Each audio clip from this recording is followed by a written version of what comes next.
예, 안녕하세요. 만나서 반갑습니다. 온신학 아카데미 대구 지부 창립을 축하드리고 또 이렇게 함께 기독교 세계관에 대해서 공부를 할 수 있게 되어서 굉장히 기쁘게 생각합니다.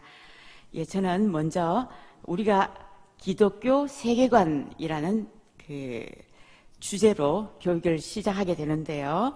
그렇다면 이 세계관이 무엇일까에 대해서 좀 설명을 드리고 왜 세계관 교육이 필요한가에 대해서 설명을 드리고자 합니다. 예, 화면이 잘 나오네요. 예, 우리가 세계관이라는 말을 굉장히 잘 써요, 그죠? 이 세계관. 근데 이 세계관이 뭘까요? 이 세계관에 대해서 아주 고전적인 정의를 하신 분이 계세요. 바로 이 로버트 레드필드라는 분인데요. 이분에 의하면 세계관이 뭔가 하면 세상을 보는 방식이라는 거예요. 내가 살고 있는 세계는 어떤 곳인가? 세상을 움직이는 것은 무엇일까? 세상은 어디를 향해서 가고 있을까? 이 세계관이라는 것은 이렇게 세계를 보는 방식이에요. 또 이 세계관이라는 것은 세계와의 관계에서 내가 살아가는 방식이라고 할 수가 있어요. 이 세상은 내게 도대체 무슨 의미가 있는가? 또 나는 무엇을 추구하면서 살아야 하는가? 나는 어떻게 살아야 하는가? 이런 질문에 대한 답이 세계관이라고 할 수 있습니다. 그렇다면 이 세계관은 우리에게 어떤 역할을 하게 될까요?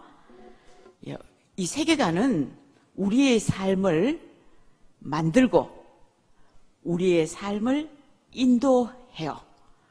우리의 삶을 만드는 것이 우리 세계관이고 우리의 삶을 이끌어주게 돼요. 왜냐하면 우리는 천성적으로 내가 살고 있는 이 세계와 내 자신에 대해서 설명을 할 수 있어야지 편안해요. 설명하지 않은 상태에는 혼란스러워서 견딜 수가 없어요. 어릴 때는 물론 견딜 수가 있는데 성장하게 되면서 자신과 세계에 대해서 설명을 할 수 있을 때 편안함을 느껴요. 그래서 우리는 의식적으로 무의식적으로 나도 모르는 사이에 세계관을 형성하려고 노력을 하게 돼요. 그러면서 이 무의식적으로 의식적으로 세계관이 형성돼요. 우리 가운데 아무도 세계관을 가지지 않는 사람은 없어요. 다만 세계관이 다르고 어떤 사람은 좀 더 선명하고 어떤 사람은 좀 더 흐릴 뿐이죠. 이렇게 세계관이 구축되고 나면 그 다음에는 그 세계관이 우리의 행동을 이끌게 돼요. 세계관은 우리의 삶을 조직하고 인도하는 역할을 담당합니다. 자, 그렇다면 왜 이런 세계관 교육이 필요할까요? 먼저 아까도 말씀드렸다시피 우리는 세계관을 다 가지고 있어요. 그런데 이 세계관이라는 것이 우리 사회와 우리 문화가 우리에게 많이 가르쳐주고 입력한 결과예요. 따라서 우리가 가지고 있는 세계관이 우리가 기독교인이라고 해서 반드시 기독교적인 세계관은 아니에요. 따라서 우리가 가지고 있는 세계관에는 상당히 많은 편견과 오해가 있을 수가 있어요.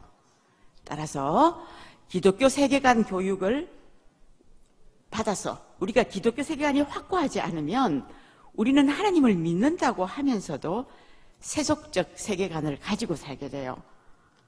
그 대표적인 예가 이스라엘 백성이었죠. 이스라엘 백성이 하나님을 믿는다고 하면서도 바알과 아세라를 섬겼고 바알과 아세라가 제시하는 세계관을 가지고 살았죠. 그래서 예언자들이 그렇게 이스라엘 백성을 향해서 비판을 했던 거죠. 우리도 마찬가지예요. 기독교 세계관이 확고하지 않으면 하나님을 믿는다고 하면서 세속적인 세계관을 가지고 살게 돼요. 그런 의미에서 기독교 세계관이라는 것은 기독교적 안경이라고 할 수가 있어요. 여러분들께서 다음에 교재를 받으시게 될 텐데요. 이 교재 앞면이 이렇게 안경이 그려져 있죠. 우리는 이렇게 안경을 쓰지 않고는 살아갈 수가 없어요. 왜냐하면 이 세상이 너무 복잡하고 너무나 혼란스럽고 여기 가면 이 말을 하고 저기 가면 저 말을 하기 때문에 우리도 모르는 사이에 그것을 정리하려고 하는 몸부림이 우리 속에서 있게 돼요. 그럴 때 그 세계관에 대한 교육을 통해서 기독교적인 안경을 써야 돼요. 그것을 정리할 수 있는, 우리가 가지고 있는 여러 가지 경험들을 정리할 수 있는 그런 기독교적인 안경이 필요하다고 할 수가 있습니다. 또 왜 세계관 교육이 필요할까요? 자, 우리는 교회 다니는 이유가 신학의 성장을 목표로 하죠. 교회 학교에서 교육을 받고 또 우리가 또 열심히 교회 봉사도 하고 하면서 교회 생활을 하는 이유가 신앙의 성장이에요. 신앙이 성장하지 않으면 신앙은 고이게 되고 썩게 되죠. 자, 그런데 신앙이 성장해야 된다는 전제는 우리가 다 아는데 신앙이 과연 뭘까요? 신앙에 대해서 연구를 한 유명한 학자가 있습니다. 이 기독교 교육학자이지만 그 장로교 신학자예요. 자, 이분은 신앙을 구성하는 것이 뭔가 하면 바로 세계관이다. 세상이 어떤 곳이고 내가 세상 속에 어떻게 살아야 될 것인가 하는 이 세상을 보는 세계관이 신앙을 구성하는 요소이고, 그 다음에는 가치관이다. 뭐가 중요하고 내가 돈과 시간이 있을 때 가장 먼저 무엇을 위해서 쓰는가, 무엇을 중요하게 생각하는가, 이것이 가치관이죠. 그리고 마지막으로 하나, 내가 누구인가, 나는 어떻게 살아갈 것인가 하는 자화관입니다. 이 세 가지가 신앙을 구성하는 요소라고 하는데, 결국 이 세 가지를 모조리 합쳐서 세계관이라는 것으로 포함시킬 수가 있습니다. 결국 이 말은 신앙의 성장을 위해서는 세계관이 확고해야 되고, 세계관을, 바른 세계관을 가질 때라야지 신앙이 성장할 수 있다는 말이 되겠죠. 내 신앙을 이해하고 내가 가지고 있는 세계관을 분석하고 내가 가지고 있는 세계관을 이해하고 설명할 수 있을 때 내 신앙의 대상에게 헌신할 수 있고 내 신앙은 성장할 수 있게 됩니다. 나아가 이 세계관 교육이 필요한 이유는 바른 세계관을 가진 사람이 바른 세상을 만들 수 있기 때문입니다. 자, 따라서 세계관 교육이 정말 필요하죠. 자, 그렇다면 이 세계관 교육에는 어떤 내용이 있을까요? 굉장히 다양하고 많은 내용들을 이렇게 주제들을 포함하고 있습니다. 이제 여러분들이 몇 학기 동안 계속돼서 이 강의를 들으실 수 있을지 모르겠지만 어쨌든 우리는 1학기, 이번 학기 동안에는 4개의 강의를 듣게 됩니다. 먼저 오늘은 이 성경에 대해서, 성경을 어떻게 봐야 될 것인가, 아마 오늘 강의를 듣고 나시면 완전히 새로운 세상이 열리리라고 생각을 합니다. 그리고 다음 주에는 그 진화론, 굉장히 논쟁이 되고 있는 진화론과 창조론의 문제를 다루게 되고요.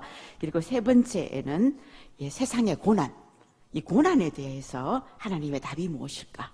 그리고 네 번째는 복음, 복음이 왜 그렇게 기쁜 소식인가에 대해서 강의가 진행될 예정입니다. 여러분 많이 참여해 주셔서 감사하고요.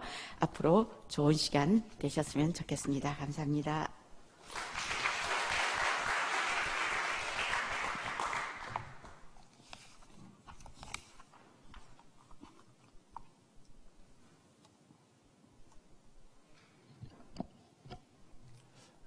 여러분들 대단히 반갑습니다. 아까 박화경 교수님 그 이야기 속에 세계관은 이 안경, 그 안경이 나왔잖아요. 우리 이 책에도 안경이 있는데 이 핵심은 예수님의 눈으로 봐야 된다. 그게 핵심이에요. 예수님의 눈으로. 예수님의 생각, 예수님의 마음, 예수께서 가지고 계셨던 세계관, 예수님의 눈으로 모든 것을 봐야 된다. 예수님의 눈으로 보는 것하고 우리가 세상에서 가지고 있는 어떤 세계관으로 보는 것은 이제 하늘과 땅만큼 다릅니다. 오늘은 이제 첫 번째 이제 강연으로 이 성경에 대해서 얘기를 하려고 그래요. 2017년 작년이 종교개혁 500주년이었는데 이 종교개혁의 아주 그 핵심적인 슬로건이 솔라 스크립투라, 오직 성경으로. 그래서 이제 성경에 기초한 교회가 생겨났습니다. 우리 개신교회가 성경에 기초한 교회지요. 우리 장로교회가 성경을 사랑하는 교회입니다. 500년이 흐르면서 지금 간단치 않은 상황이 왔어요. 이 솔라 스크립투라가 무너지기 직전까지 왔다 그 말이에요. 이게 보통 심각한 문제가 아닙니다. 500년의 세월이 지나고 난 뒤에 지금 세계교회가 솔라 스크립투라를 계속 얘기할 수가 있을까? 너무나도 심각한 상황에 지금 왔어요. 이 학자들의 세계는 이미 오래전에 그 문제가 발생을 했고, 이것이 이미 지성인들의 세계, 청년들의 세계 속에 아주 널리 퍼지고 있어요. 인터넷 상에 들어가 보면은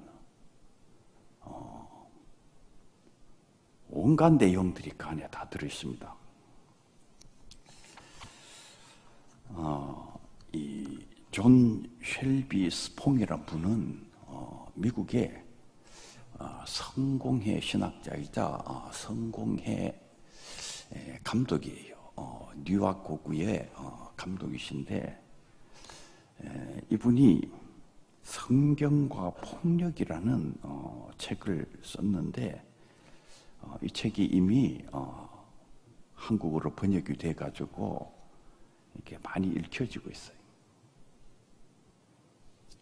이 성경이 폭력의 책이라는 거예요. 성경을 자꾸 읽으면은 인간이 폭력적으로 된다. 원래 이 책 이름은 성경이 저지른 죄악들, 그런 개념이에요. 역사적으로 봐도 이 성경을 가지고 엄청난 죄들을 만들었고 엄청난 폭력적인 일들이 일어났다.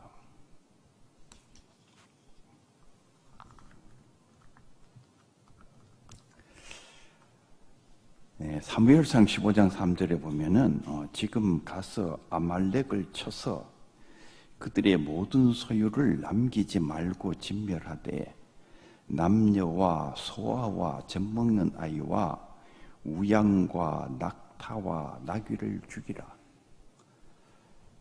이 성경을 읽어보면은 신이 굉장히 폭력적이라는 거예요. 용납할 수 없는 대단히 그 폭력적인 신이 등장하고 있다는 거예요. 그 이방인을 죽이는데 남자도 죽이고 여자도 죽이고 소아도 죽이고 젖 먹는 아이까지 아주 철저히 씨를 말려서 죽여라. 도대체 이런 신이 도대체 무슨 신이냐? 근데 이 아말렉을 진멸하라, 미디안의 씨를 말려라, 이런 말씀들이 역사적으로 그 십자군 운동 일어날 때에 이게 많이 사용이 됐어요. 그래서 이 십자군들이 성지를 탈환하는 그런 과정 속에서 수많은 이교도들, 주로 회교도들이겠지요. 회교도들을 엄청나게 이제 학살을 하는, 그 어마어마한 그 학살의 배후에 이 하나님의 말씀이 있다 그 말이에요.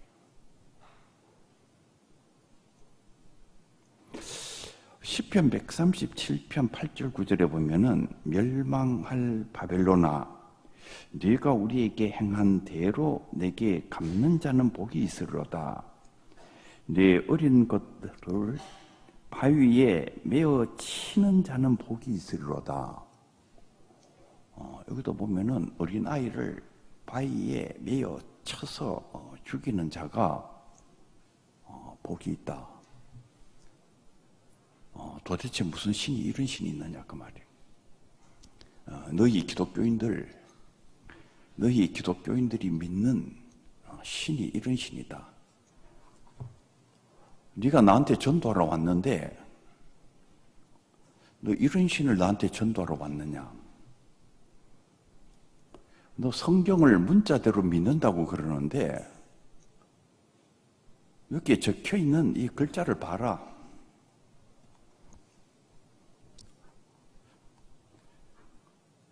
그런데 이런 문제들은 사실 교회 안에 있는 성도들은 잘 몰라요. 근데 오히려 교회 밖에 있는 분들이 더 잘 압니다, 지금. 그래서 지금 우리가 이런 문제에 대해서 진짜 진지하게 생각을 하고 이런 문제에 대해서 우리가 답을 줄 수가 있어요.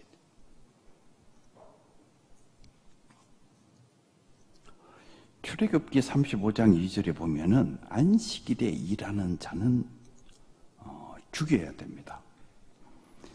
일곱째 날은 너희를 위한 거룩한 날이니 누구든지 이 날에 일하는 자는 죽일지니.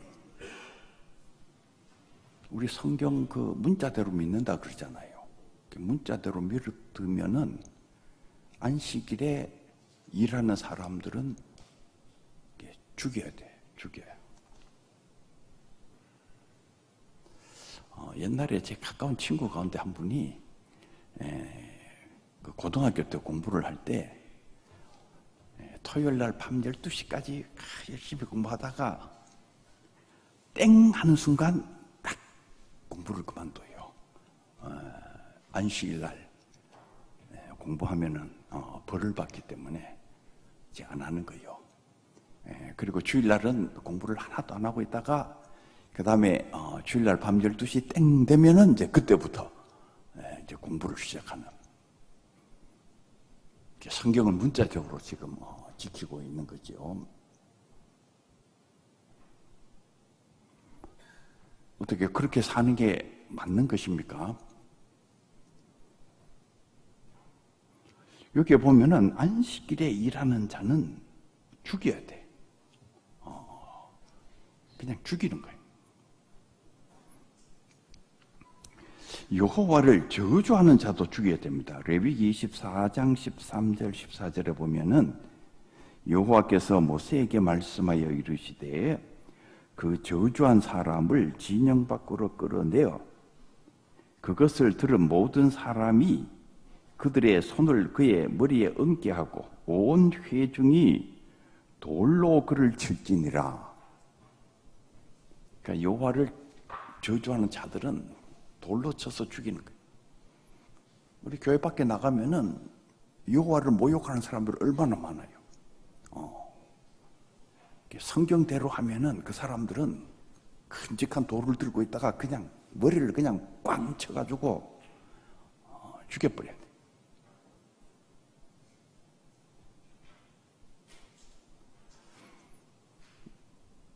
사람 죽이는 것에 대해서는 여러분들이 약간 그건 좀 곤란하지 않느냐 이런 생각을 하실지 모르는데 이 타종교 이 불상 훼손한다든지 당군상 목 자른다든지 이런 폭력적인 일들은 우리 기독교인들에 의해 가지고 굉장히 많이 자행되고 있어요. 성경을 문자적으로 지금 적용하는 거예요.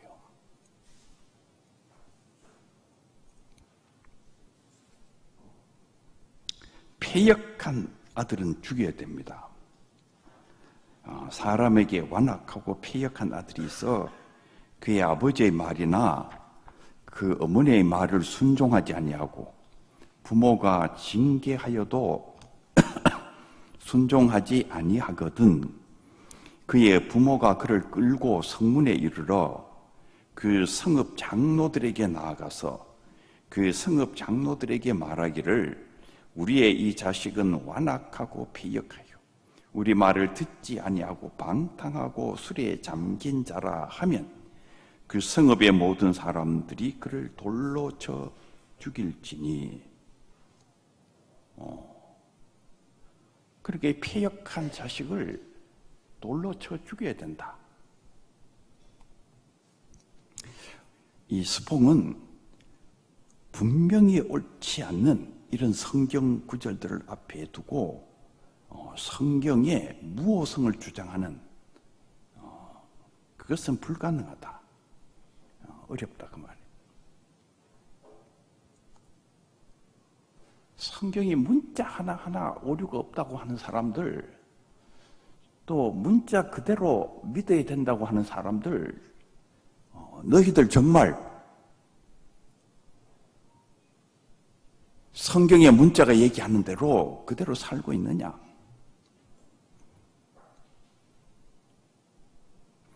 그리고 여기 성경의 이 문자에서 나타나고 있는 이 신이 진짜 우리가 섬길 만한 신이냐?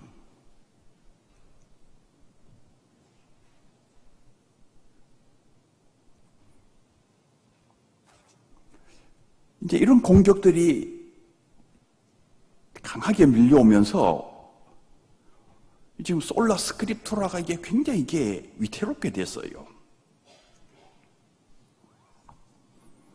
오늘날 많이 문제되는 동성애에 관한 문제,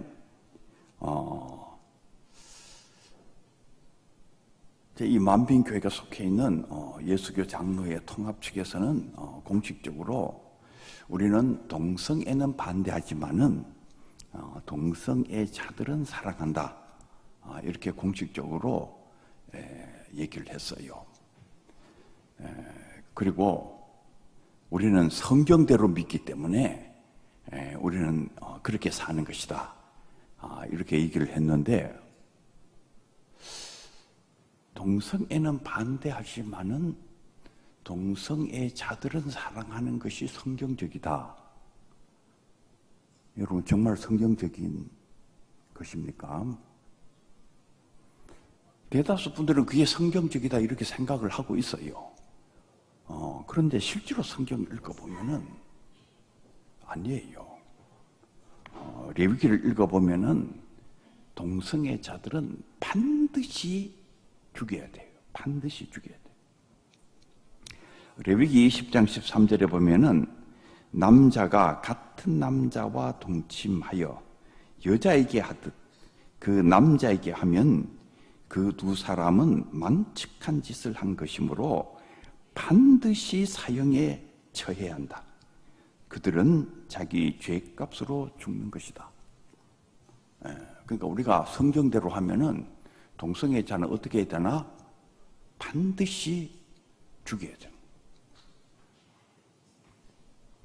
여러분들 왜 성경대로 안 삽니까?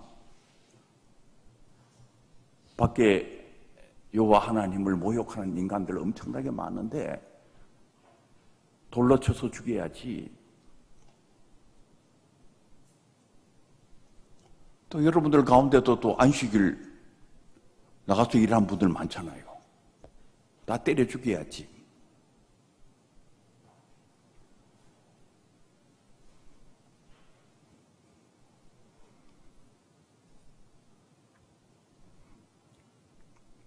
이 말 안 듣는 아이들은 또 이게 채찍으로 때리는 거예요. 잠언 23장 13절 14절에 보면은 아이를 훈계하지 아니하려고 하지 말라.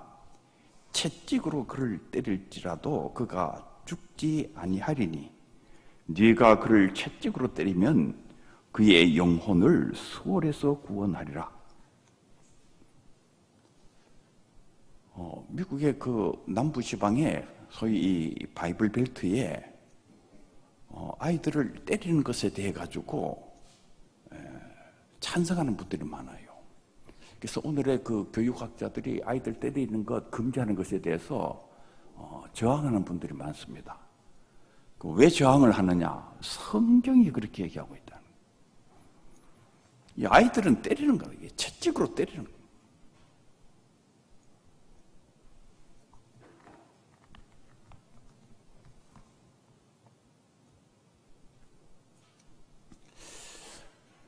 여성 문제도 간단치 않아요.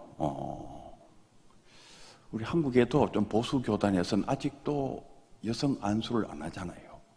여자가 어떻게 목사가 되고, 여자가 어떻게 장로가 되느냐, 여자가 어떻게 강대상 위로 올라오느냐, 여자가 어떻게 설교를 하느냐, 이게 전부 다 안 되는 것이다. 그 안 되는 이유가 뭐냐 하면은 성경이 그렇게 얘기하고 있다는 거예요. 레위기 12장 1절 이하에 보면은 여호와께서 모세에게 말씀하여 이르시되 이스라엘 자손에게 말하여 이르라. 여인이 임신하여 남자를 낳으면 그는 이래 동안 부정하리니 곧 월경할 때와 같이 부정할 것이요. 레위기 읽어보면은 여성이 이 월경하는 것이 부정하다. 월경을 부정하다고 보는 거예요. 그리고 출산을 부정하게 보는 거예요. 그래서 이제 아이를 낳게 되면은 이제 부정한데 남자아이를 낳으면은 1회 동안 7일 동안 부정한 거예요. 그 여인은 아직도 33일이 지나야 산혈이 깨끗하리니 정결하게 되는 기한이 차기 전에는 성물을 만지지도 말며, 그러니까 정결하게 되기 전까지는 성물을 만지면 안 되는 거예요. 여기 와가지고 뭐 이거 만지고 이러면 안 되는 거지. 성소에 들어가지도 말 것이며, 그런데 또 재미있는 것은 남자아이를 낳으면은 그 1회 동안 부정한데 여자아이를 낳으면은 2일회 동안 부정하리니 2배로 더 부정한 거예요. 그러니까 남자보다도 여자아이가 태어나면은 2배로 더 부정하다. 이거 여러분들 받아들일 수가 있습니까, 이거? 그래도 성경대로 믿어야지. 어떻게 해야 되는 것입니까, 이거? 그리고 산혈이 깨끗하게 되면 66일을 지내야 된다. 남자아이를 낳았을 때는 33일, 여자아이를 낳으면은 66일. 이렇게 남녀 차이가, 이 차별이 아주 심각합니다. 레위기는 이 월경과 출산을 대단히 부정하게 인식하면서 거룩과 반대되는 현상으로, 거룩한 교회에 뭐 붙어 있는데, 이 여자는 이게 거룩과 반대되는 쪽에 있는 그룹이에요.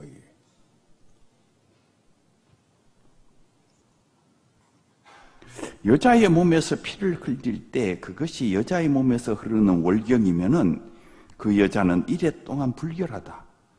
그 여자에게 닿은 남자는 모두 저녁 때까지 부정하다.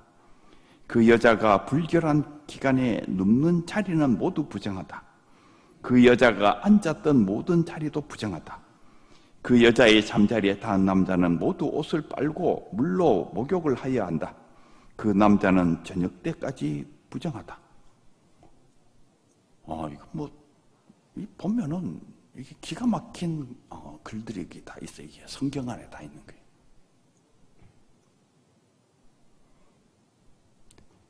성경 좀 똑바로 읽어라 그 말이에요. 성경이 실제로 무슨 얘기하는지 좀 똑바로 봐라 그 말이에요. 너희들 이런 성경을 들고 솔라 스크립투라 뭐 오직 성경으로 나는 성경대로 산다.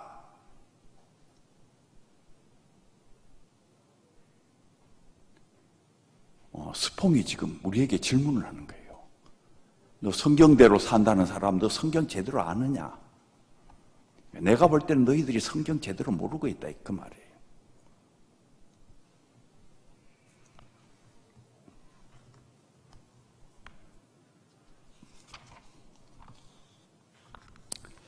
그런데 이 여성에 대한 이 차별은 레위기에만 있는 것이 아니고 신약 성경에도 나타나요. 바울에게 나타나는데 고린도전서 14장 34절 35절에 보면은 여자는 교회에서 잠잠하라.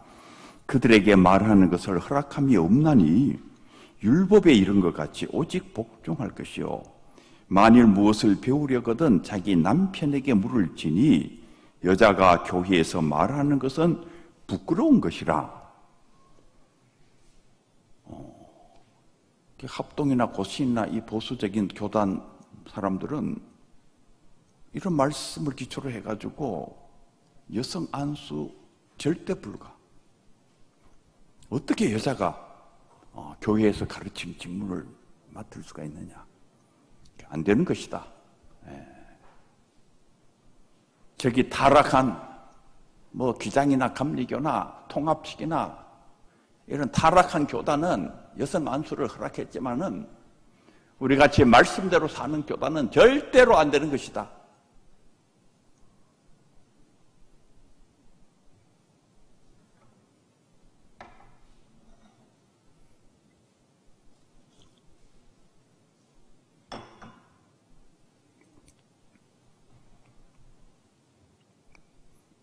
안 되는 건 맞잖아요. 그죠? 맞아요? 왜 이렇게 대답이 없어요? 아멘? 여러분들 다 성경대로 지금 산다고 지금 오신 분들이신데 성경대로 살아야지. 디모데전서 2장 12절에 보면은 여자가 가르치거나 남자를 지배하는 것을 나는 허락하지 않습니다. 안 된다. 요즘은 각 가정이 다 타락해가지고 집에 가보면은 여자가 남자를 다 휘고 흔들고 있어요. 남자들은 다 전부 다 바보같이 다 찌그러져가지고 우습지도 않습니다. 가보면은.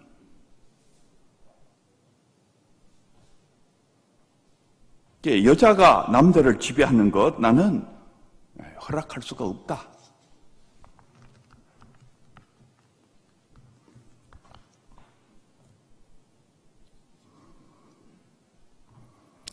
우리가 성경대로 산다면은 남에게 상처를 입힌 자에게는 같은 상처를 입혀야 됩니다. 사지를 꺾은 사람은 반드시 사지를 꺾어야 되는 거예요. 눈은 눈으로, 이는 이로 상처를 입혀야 됩니다. 이게 레위기 24장 19절 20절에 적혀 있어요. 남편이 아내를 질투해서 의심이 생기면은, 그러니까 자기 아내가 뭔가 다른 남자하고 뭔가 좀 의심스러운 일을 한 것 같다, 이런 의심이 생기면 어떻게 해야 되느냐? 레위기 5장의 말씀을 보면은 자기 아내를 제사장에게 데리고 가는 거예요. 그래서 이렇게 독액을 마시게 하는 거예요. 제사장에 데리고 가서 아내에게 명하여 독액을 마시게 해야 된다. 그래서 아내가 죽으면 유죄를 확정하는 것이고 살아있으면 무죄다. 그러니까 의심스러우면 어떻게 해야 되는가 하면은 이제 교회에 데리고 와가지고 담임 목사님이 한번 거창하게 이제 기도를 하시고 그리고 이제 독액을 마시게 하는 거예요. 그래가지고 죽으면은 이게 죄가 있는 거야. 다행히 안 죽고 살면은 죄가 없는 거지.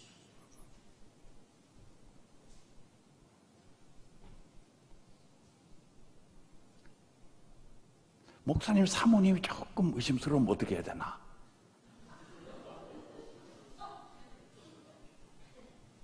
그럼 목사님께서 이제 사모님을 데리고 노회에 가시는 거지. 그래서 노회장께서 이제 또 주여 한번 기도를 하시고 이 독액을 마시게 해가지고 이게 죽으면은 이게 죄가 있는 거예요.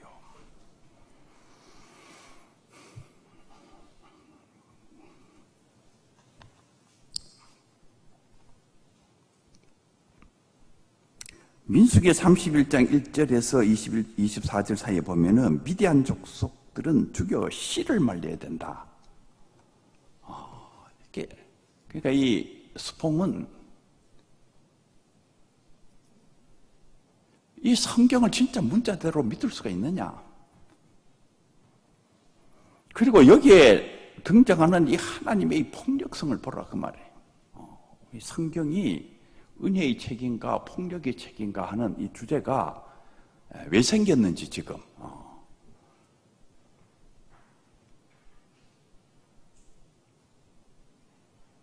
그리고 실제로 이 성경을 근거로 해가지고 폭력적인 일들을 하는 거예요. 역사적으로 그런 일들이 자주 일어난 것입니다.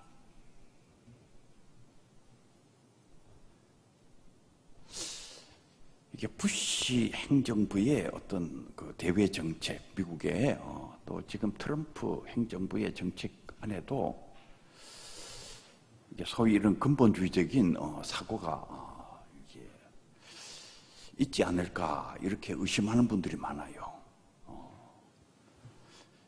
아랍 세계 사람들을 이제 하나의 그 악의 축이라 이렇게 생각하고 그 옛날에 이제 이스라엘 백성하고 이게 미디안, 아말렉을 이방하고 이렇게 생각해가지고 이제 하나님이 우리 편이고 이제 저를 때려잡는다. 하나님께서 우리에게 그 지배권을 주시고 세계를 지배하게 하시고 하나님이 우리와 함께 하셔서 저 이방 세계를 다 때려잡는다. 뭐 하는 이런 비슷한 사고.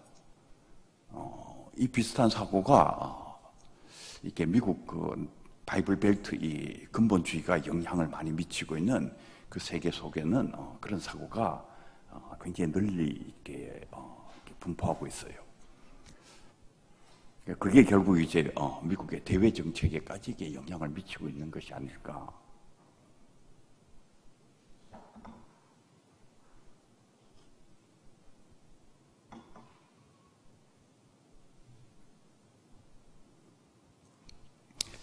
이 성경을 어떻게 보느냐에 따라 가지고 하늘과 땅만큼 다른 결과가 나옵니다. 1989년에 그 베를린 장벽이 무너지죠. 독일이 통일이 되고 동서냉전이 끝장나는 어마어마한 역사의 기적이 일어납니다. 1980년대는 동서냉전이 극한적인 상황에 치달았던 시절이에요. 이 동쪽에는 소련을 중심으로 한 바르샤바 조약기구 그 SS-20 핵미사일이 어마어마하게 배치되어 있었고 거기에 대항해가지고 이 서쪽 지역 나토 지역에는 퍼싱2 핵미사일이 어마어마하게 배치되어 있었어요. 이게 한번 불을 뿜는 날이면은 유럽 대륙은 모든 것이 다 파괴돼가지고 정말 불바다가 될 수밖에 없나. 그때 독일 교회와 유럽의 교회가 평화신학을 만들었어요. 그리고 평화운동을 전개했습니다. 그리고 평화를 위해서 기도하기 시작했어요. 그때 그 슬로건이 뭐냐면은 원수사랑, 원수사랑. 예수 그리스도의 정신을 앞에 내세웠어요. 저 동쪽에 있는 사람들은 우리의 원수가 아니다. 그들은 우리의 형제다. 이 평화신학은 그리스도의 정신에 정초하고 있는 신학이에요. 이 그리스도의 정신에 정초하고 있었던 이 신학은 마침내 베를린 장벽을 허물고 동서냉전을 끝장내고 20세기 후반에 최대의 역사의 기적을 만들어냅니다. 근데 성경을 이렇게 문자적으로 적용했던 아말렉을 진멸하라, 미디안 족속의 씨를 말려라, 그 십자군 운동은 결국 엄청나게 많은 사람을 학살하고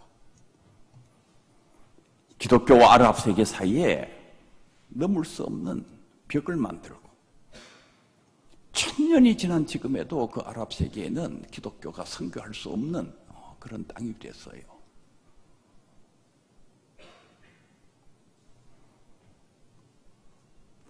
그러니까 성경을 어떻게 읽느냐가 이게 굉장히 중요한데 성경을 이렇게 읽으면 굉장히 폭력적인 행동이 나오고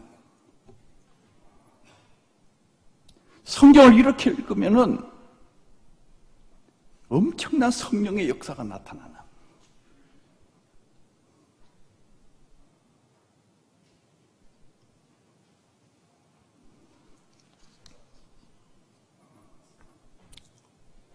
이 스퐁에 의하면은 구약 성경을 읽어보면은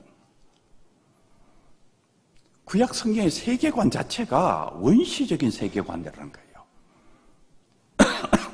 창세기 1장부터 벌써 이 궁창이 나오는데 옛날 고대인의 세계관에 하늘에 이렇게 막으로 된 그 궁창이 있는데 이 궁창 위에 있는 물하고 궁창 아래에 있는 물을 나누는, 그래서 이렇게 하늘의 문을 여시고 하는 거는 이제 그 궁창에 이렇게 문이 있어가지고 이렇게 문을 열면은 그 궁창 위에 있는 물이 이렇게 흘러내리는.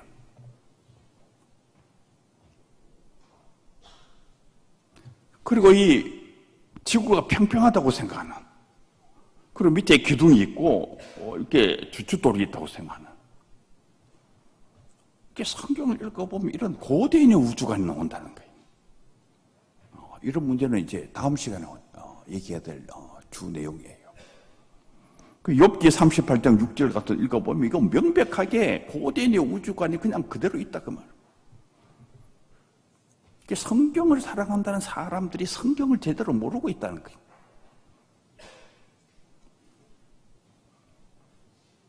그럼 이 고대인의 우주관이 그냥 그대로 영원한 진리냐?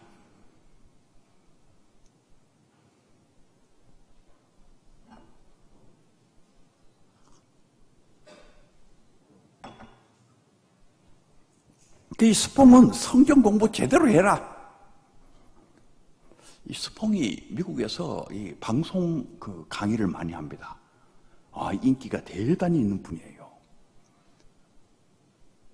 그러니까 성경 공부 제대로 안 한 사람들에게 지금 성경 공부 시키는 거예요, 스퐁이. 이게 실제로 성경이 이런 책이다.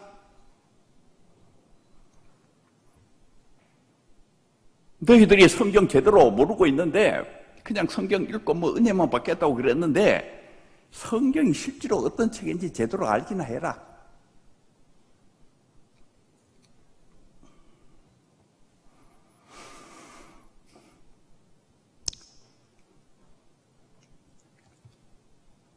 그 스퐁에 의하면은 이 성경은 하나님께서 말씀하시는 것을 그냥 기계적으로 받아서 적은 그 17세기의 옛날에 그 잘 알지 못했던 17세기 사람이 얘기했던 그 축자 영감설, 기계적 영감설, 그걸 20세기에 또 근본주의자들이 이어받아가지고 성경의 축자적 영감, 기계적 영감 얘기하는데 그 옛날에 그 무식한 인간들이 얘기했던 것인데, 그거를 지금도 그냥 절대적인 이야기인 줄 알고 그냥 붙들고 있는 이 바보들아, 성경은 그런 책이 아니고 우리 기독교 조상들이 신체험을 하고 종교적인 체험을 했는데 그 신체험을 하고 종교적인 체험을 한 그 체험의 내용을 적어 놓은 것이 성경이다. 그렇기 때문에 그 안에 가치 있는 것도 상당히 많이 있긴 하지만은 그 안에는 고대인의 문화와 우주관, 과학, 고대인들의 도덕, 그런 것들이 다 그 안에 섞여 있는 것이다. 그러면은 이 신체험을 하고 종교적인 체험을 한 사람들이 기독교 조상들만 했을까? 아니라는 거예요. 다른 종교, 불교나 힌두교나 회교나 다른 종교의 조상들도 신체험을 하고 그 여러 가지 신비한 종교적인 체험을 했는데 그는 그 타 종교의 그 경전 속에 들어있는 것이다. 그러니까 이 스퐁은 종교 다원주의적인 사고를 하고 있는 분이죠. 성경만이 절대적이다 이렇게 생각하지 않는 거예요. 성경과 다른 종교의 문헌 사이에 근본적인 차이가 없는 것이다. 그런데 스퐁이 이렇게 강연을 하면은 너무나 많은 사람들이 넘어가 버려요. 미국 감리교가 좀 리버럴한 특징이 있죠. 이걸 일컬어서 일종의 그 자유주의 신학이라 그래. 이런 자유주의 신학적인 이렇게 설명을 하게 되면은 저분 하시는 말씀이 전적으로 맞는 말씀 같다. 내가 지금까지 교회에서 잘못 배웠구나. 실제로 성경을 보니까 그런데 우리 교회 목사님은 엉터리로 가르쳤네.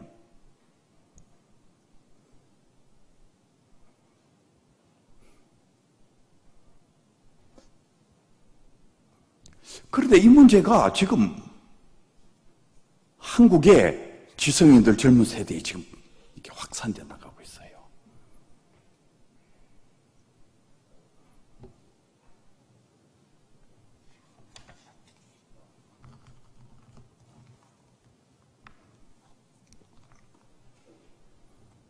성경에 오류도 많지 않느냐?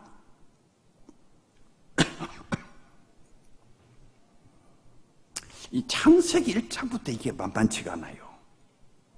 우리는 천지 창조 얘기할 때에 하나님이 엿새 동안 천지를 창조하셨다.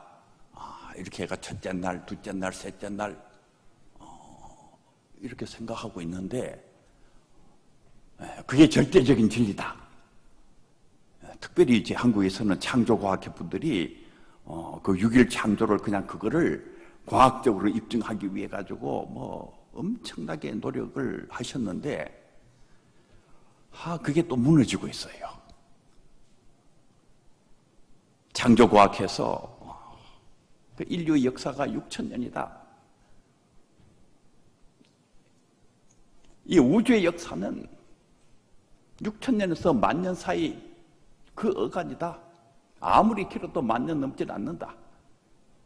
많은 분들은 6,000년이다 이렇게 생각을 하시고,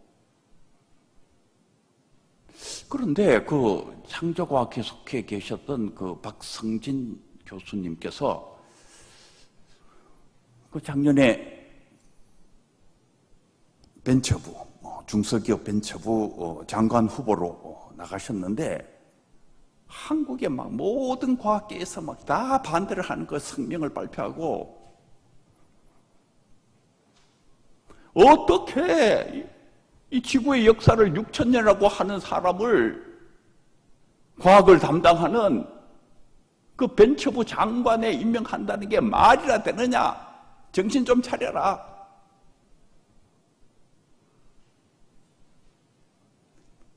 이제 뭐 한국에 뭐 과학협회라는 뭐 단체는 모조리 다 나와가지고 막 다 반대를 하는.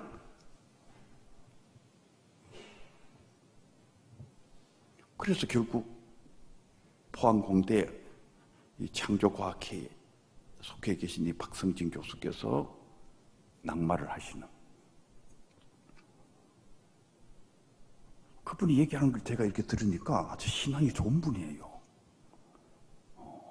교회가 길러낸 아주 좋은 신앙을 가지고 계신 교수님인데, 교회 안에서는 괜찮은데 나가기만 하면 막 정신없이 얻어터지는, 말 같지 않는 말도 하지 말아라.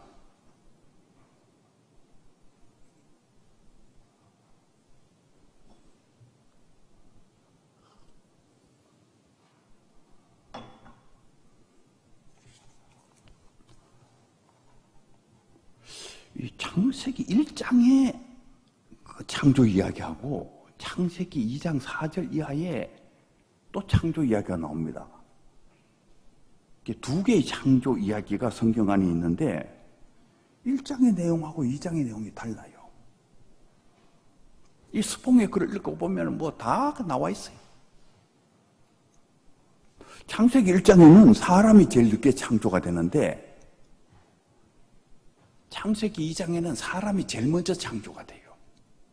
사람을 창조할 때에 아직 초목들이 없어. 나무도 없고 아무것도 없어. 그러니까 창세기 2장의 창조 이야기는 사람을 제일 먼저 창조하는 거예요. 그런데 창세기 1장에는 사람이 제일 끝에 창조가 돼. 이게 성경 안에서 서로 이게 안 맞지 않느냐? 이게 성경이라도 좀 똑바로 봐라 그 말이에요. 성경 안에서 서로 안 맞다.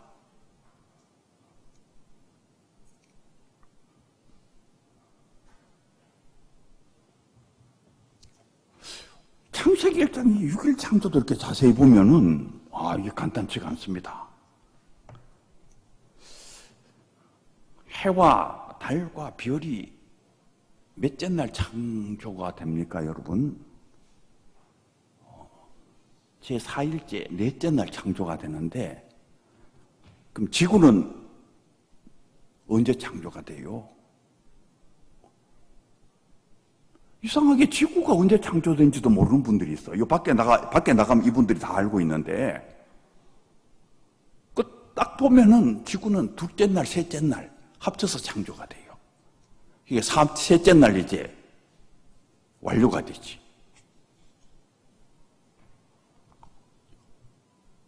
그 지구는 셋째 날 창조가 되고, 해와 달과 별은 넷째 날. 지금 초등학교에서부터 배우는 이 우주의 창조 이야기하고 지금 하나도 안 맞잖아요.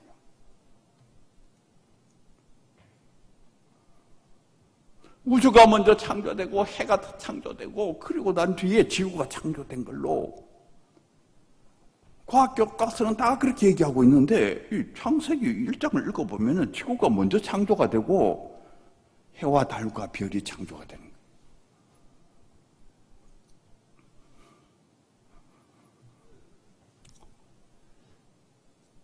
더 심각한 것은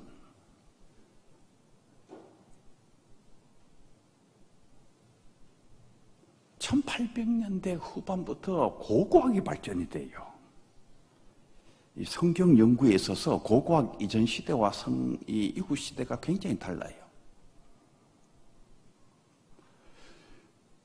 이 메소포타미아 지역에 그 옛날 그 토판들이 막 발굴이 됐는데 이 고고학이 성경의 연구에 준 충격은 이거는 뭐 어마어마합니다. 이게 정말 막 그냥 망치로 머리를 그냥 한 30, 40대 맞은 것처럼 이 고고학이 준 충격이 이게 엄청나요. 그 고고학이 준 충격이 뭐냐 하면은 바벨론의 토판을 연구하다 보면 그 옛날에 그 상형 문자들 처음에는 그게 뭔지 몰랐지요. 그런데 그거를 자꾸 이렇게 이제 해독이 시작이 되고 완전히 해독이 된 거예요. 완전히 해독이 되고 나니까 이게 보통 문제가 일어난 게 아니에요. 그 바벨론 토판을 읽어보면 거기에 마르둑이라는 신이 나오는데 이 마르둑이 천지를 창조하는데 첫째 날, 둘째 날, 셋째 날 성경하고 똑같이 창조를 해요.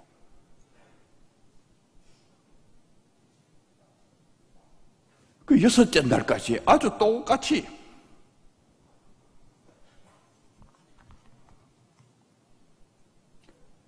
또 수메르 그 홍수 그 이야기를 보면은 거기에 노아 홍수하고 똑같은 이야기가 또 거기 또 등장합니다. 거기도 영감 하나가 나와가지고 신의 계시를 받아가지고 이 방주를 뚝딱뚝딱 만들어가지고 그 방주 안에 이제 생물체를 집어넣고 그러고 난 뒤에 막 홍수가 나고 나중에 비둘기 내보내고 나가가지고 이게 풀 뜯어 오는 것까지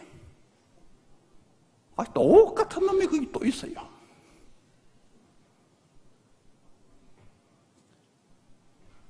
그래가지고 이게 완전히 막 그냥 이 고고학 연구하면서 이게 막 머리가 막 이게 보통 복잡한 게.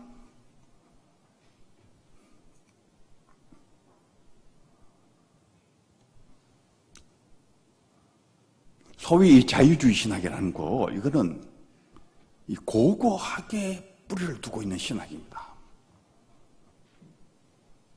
이거 뭐 종교들 간에 서로 투건이 박건이 한 거 아니냐, 이거를 좀 수정해가지고 이렇게 쓰고 여기서 좀 이렇게 수정해 왔다 갔다 하는 게 틀림없다.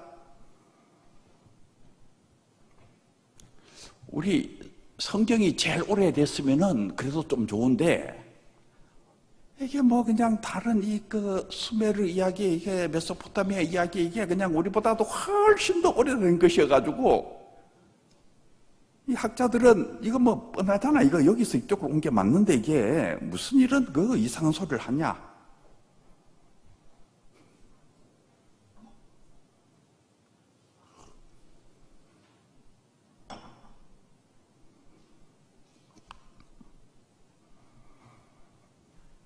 또 성경이 얘기하는 노아 홍수 이야기가 또 서로 달라요. 이 창세기 6장 19절에서 22절에 보면은 짐승 새를 한 쌍씩 집어넣는데 7장 2절에 보면은 정결한 짐승은 7쌍씩 집어넣어라. 이게 뭐 6장하고 7장하고 또 이게 서로 안 맞고. 예수님이 십자가에 돌아가셨을 때 우리는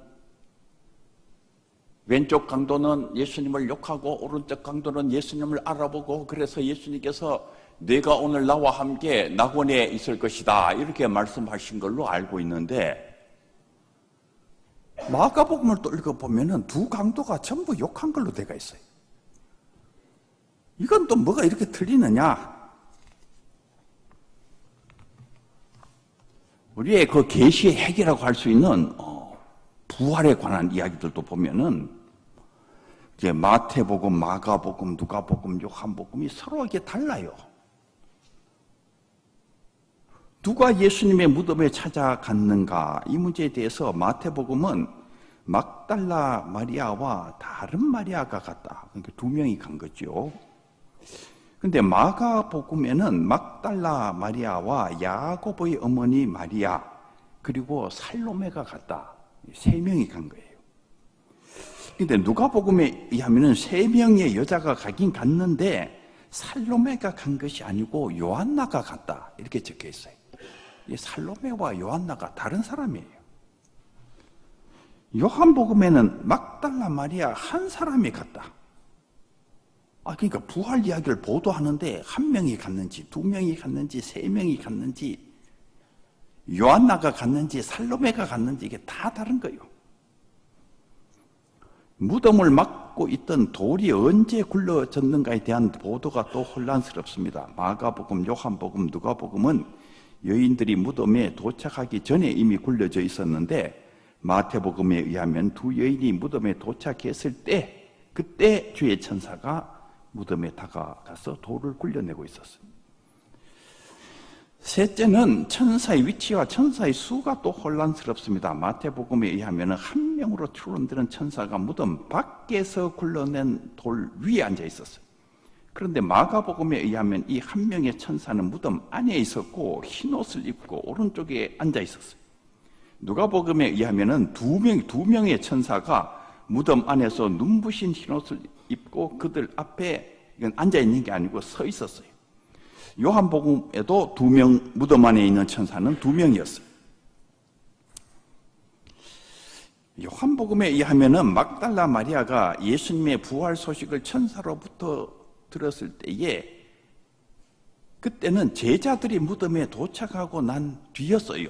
그런 까닭에 막달라 마리아는 제자들에게 누가 주님을 무덤에서 가져갔느냐 이렇게 물어요. 그러니까 제자들이 먼저 오고 막달라 마리아가 이제 늦게 온 것 같은데, 마태복음과 누가복음은 여인들이 먼저 예수님의 부활 소식을 천사로부터 듣고 제자들에게 전했어요.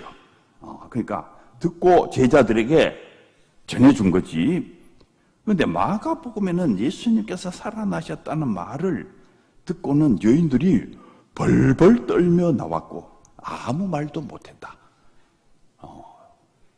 그러니까 이게 부활에 관한 이 보도가 굉장히 혼란스럽소. 일치하지 않아요.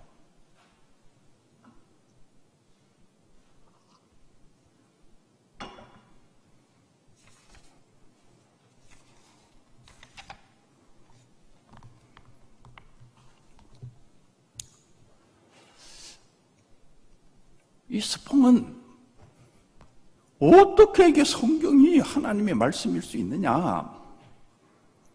그 솔라 스크립투라 그 500년 전에 얘기했던 그거를 아직까지도 신주 딴지처럼 안고 있을 수가 있느냐? 이 개화된 21세기에 좀 개화된 종교로 거듭나야지. 이렇게 이분이 강연을 하고 나면은 막 그냥 우리와 같은 박수를 치고 너무나 많은 사람들이 순식간에 교회를 떠나버려요.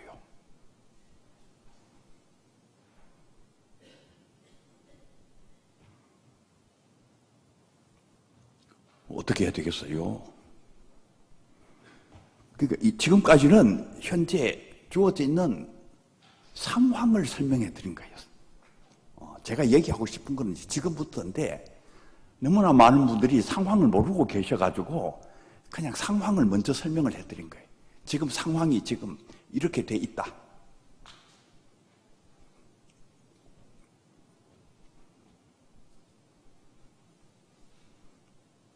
이 상황 속에서 우리가 어떻게 전도도 하고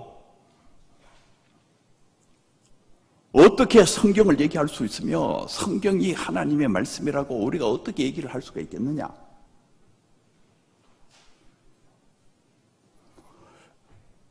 도대체 뭐가 계시냐?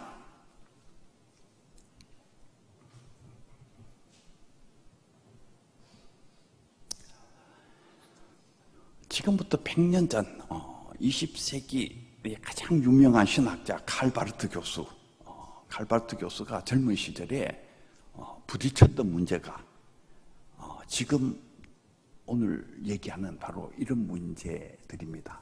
사실은 유럽이 이게 좀 빨리 발전하는 그런 경향이 있어가지고 지금 미국이나 우리 한국이 부딪히는 문제는 이미 100년 전에 유럽에 이미 등장을 했어요. 그러니까 지금 얘기하고 제가 여러분들에게 말씀드린 이 얘기는 미국이나 한국에서는 새로울지 몰라도 유럽에서는 이미 100년 전에 이미 그래서 유럽의 전체 신학교가 자유주의에 물든 것이 이미 그때 제가 얘기하고 이 문제가 유럽 전체 신학교를 다 지배하고 있었어요.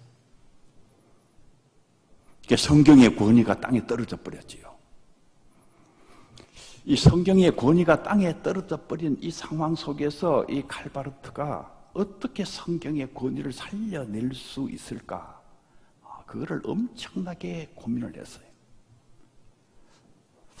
그리고 마침내 이제 성경의 권위를 살려내신 분이 20세기의 가장 유명한 신학자 이 칼바르트 교수였는데 우선 여러분들에게 이 칼바르트 교수가 어떻게 성경의 권위를 살려냈는지를 여러분들에게 좀 말씀을 드리려고 그래요.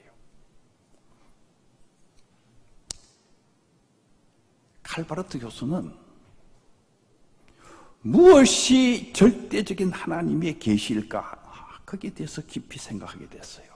거기에 대해서 깊이 생각한 끝에 하나님의 절대적인 계시는 예수 그리스도라는 거예요. 예수 그리스도. 그래서 칼바르트는 예수 그리스도를 하나님의 자기 계시라 그랬어요. 하나님께서 당신 자신의 모습을 궁극적으로 절대적으로 계시한 사건.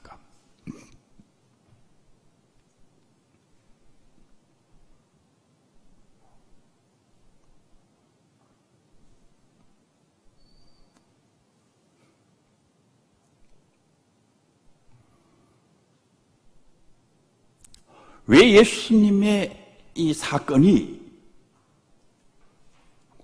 하나님의 자기 계시 궁극성을 갖느냐? 사실 제자들도 예수님이 누군지를 잘 몰랐어요. 언제 예수님이 하나님의 아들이라는 걸 알게 되느냐 하면은 부활하신 예수님을 만나면서 하나님이라는 걸 알게 됐어요. 이분이 하나님의 아들이고 하나님이시구나.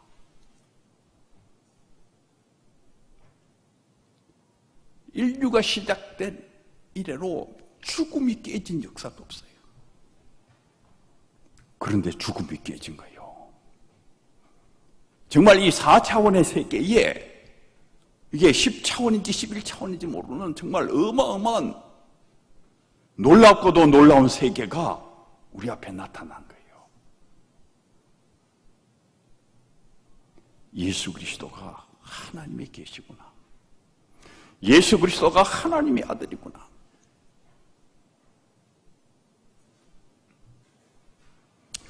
이 예수님의 말씀이 이게 절대적으로 오류가 없는 말씀이에요. 왜냐하면 예수님께서 성자이시기 때문에 그렇습니다.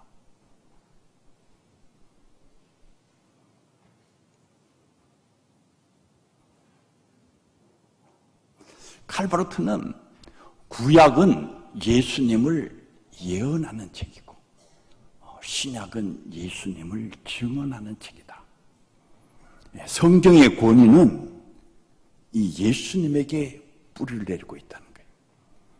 어떻게 구약이 하나님의 말씀일 수가 있을까? 사실 구약은 유대인들의 문헌입니다. 유대인들의 이야기지, 그게 유대인들의 역사 쓰고, 그런데 구약이 어떻게 하나님의 말씀일 수 있느냐 하면은 구약이 예수님을 예언하고 있는 책이기 때문에 그러하다는 거예요. 신약은 예수님을 증언하고 있는 책이라는 거예요.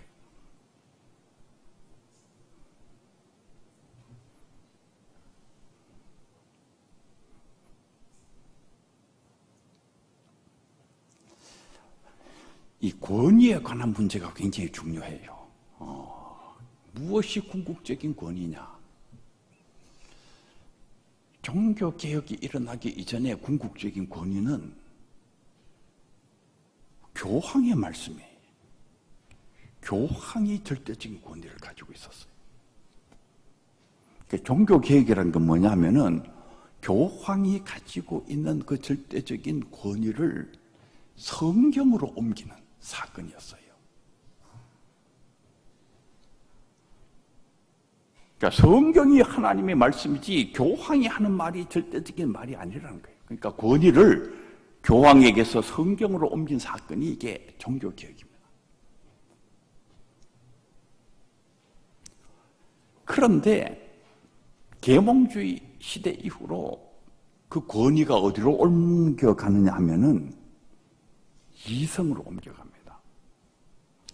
이성으로 옮겨가요. 성경에 이렇게 문제가 많지 않느냐? 이게 어떻게 하나님의 말씀일 수가 있느냐? 성경에 이렇게 서로 모순되고 오류가 많으면은 이 성경이 옛날 그 고대인의 우주관이나 얘기하고 이게 어떻게 하나님의 말씀일 수 있겠느냐? 그래서 권위의 축이 어디로 가는가 하면은 인간의 이성으로 가요. 사실 옛날에는 병들면은 사람들이 어디로 왔느냐 하면은 목사님을 찾아오는 거예요. 신부님을 찾아오든지. 병은 마귀가 옮기는 것이기 때문에 목사님이 기도해 주시고 신부님이 기도해 주시면은 마귀가 쫓겨나간다. 그리고 사람들이 그래서 목사님한테 찾아오는 거지. 병들면은 그 옛날에 뭐 패스트가 유행을 했을 때에 다 교회로 몰려와가지고 그냥 그 병이 완전히 그냥 전염이 돼가지고 몽땅 다 죽는 이야기도 병들면 어디로 가야 되느냐? 교회로 가야 되는 거예요. 그래가지고 교회로 다 몰려왔는데 지금은 병들면 어디로 가는가 하면은 다 병원으로 가요. 병원으로 가.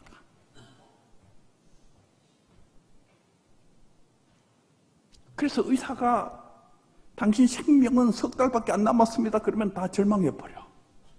내 생명이 석 달밖에 안 남았구나. 의사께서 하시는 말씀이 완전히 궁극적인 말씀이라 목사님께서 위로하신다고 절대로 안 죽습니다. 그래도 위로가 하나도 안 돼.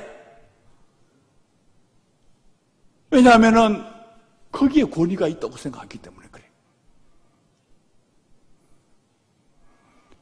그러니까 이게 권위의 축이 교황에게서 성경으로 갔다가 그 성경과 함께 목사님이 거기 있었는데 이게 이성으로 가버렸어요. 지금 시대가 이성의 시대입니다. 모든 게 다 과학으로 다 얘기를 하는 시대예요.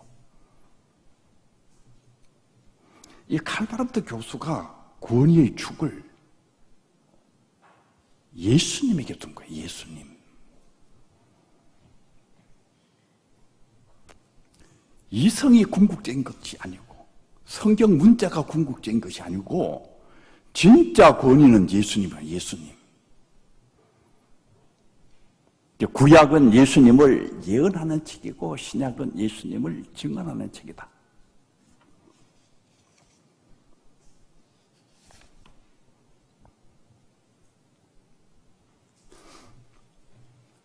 뭐 예수님의 부활 사건에 좀 혼란이 있는데 이것 때문에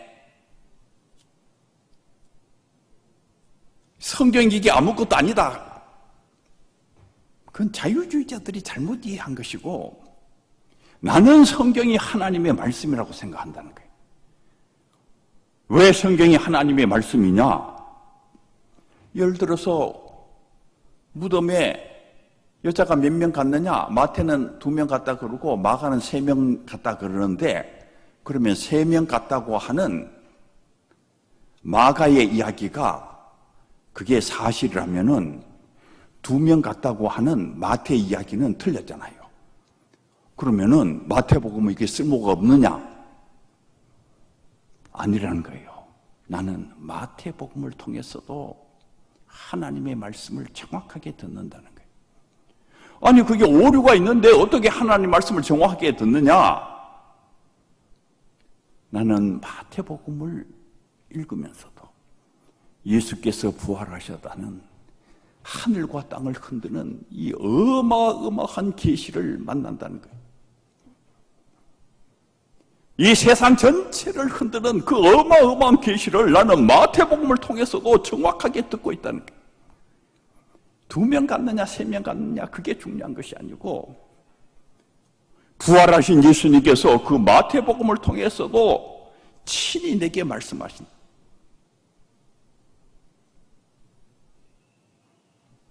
그래서 나는 마태복음도 하나님의 말씀이고 마가복음도 하나님의 말씀이라고 생각한다는 거예요. 예수님께서 부활하셨다는 하늘과 땅을 흔드는 이 어마어마한 계시를 우리가 여성 동화 읽으면 그걸 읽을 수가 있냐? 월간 조선 읽으면 그게 나오느냐? 마태복음을 읽으면은 예수님께서 부활하셨다는 하늘과 땅을 흔드는 어마어마한 계시를 만난다는 거예요.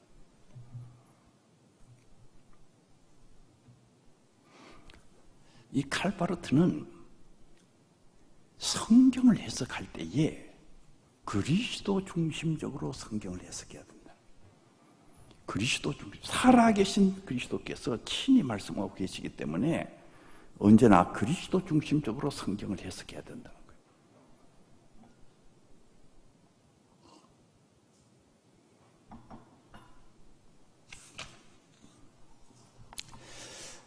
사실 루터나 칼빈이 솔라 스크립투라 오직 성경으로 하고 얘기를 할 때에 루터도 그러하고 칼빈도 그러하고 그 중심에는 그리스도 중심성을 가지고 있어요. 그런데 이게 17세기 또 근본주의로 가면서 이 그리스도 중심성이 상당히 희석되고 문자주의로 바뀌어 버렸어요. 역사적으로 이렇게 보면은.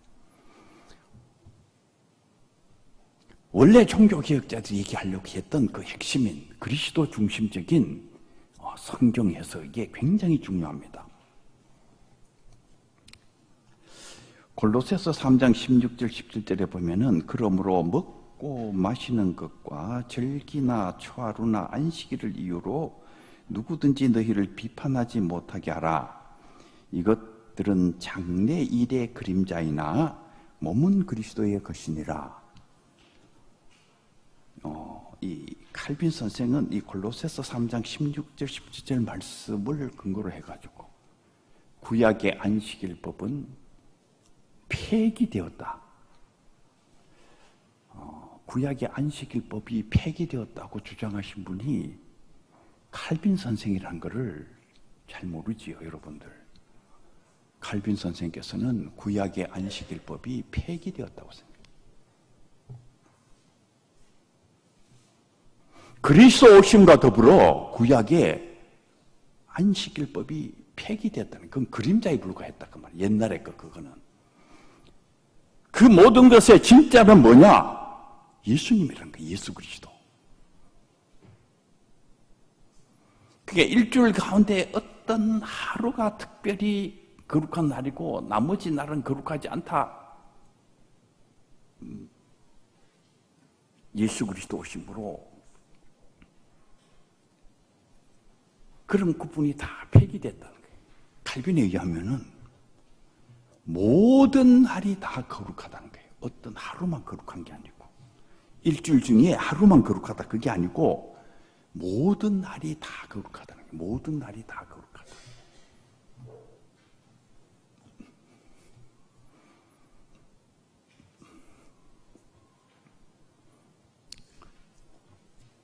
한국에서 열심히 그 신앙생활을 하다가 그 미국에 좀 갔다가 오신 분들이 한국에 오면은 늘 불평하는 게 있어요. 그 뭐냐면 미국에 가면은 주일날 예배 한 번밖에 안 드리는데 무슨 이 그냥 이 수준 낮은 한국 교회는 그냥 얼마나 많이 예배 드리라고 그러는지 그냥 그렇게 불평하는 분들이 많아요. 여러분들도 많이 들어봤잖아요. 자주 모인다고 막 불평하는.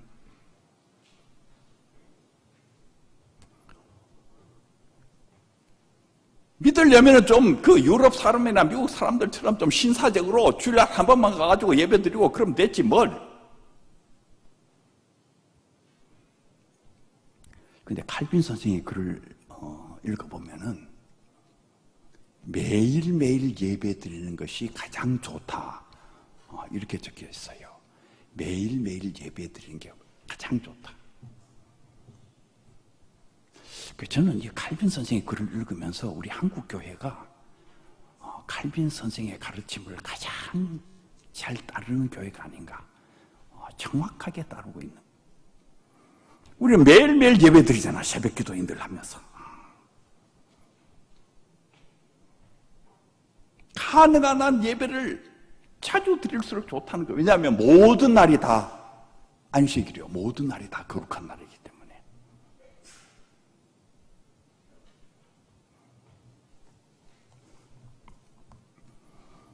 우리가 주일날 예배 드리는 것은 예수님의 부활을 기념하는 날인데 우리가 그 날을 기념해서 특별히 예배 드리는 날로 정한 것은 칼빈의 글을 읽어보면은 잘한 일이다. 잘한 일이긴 하지만은 구약의 그 안식일법은 폐기가 돼 있다는 거예요.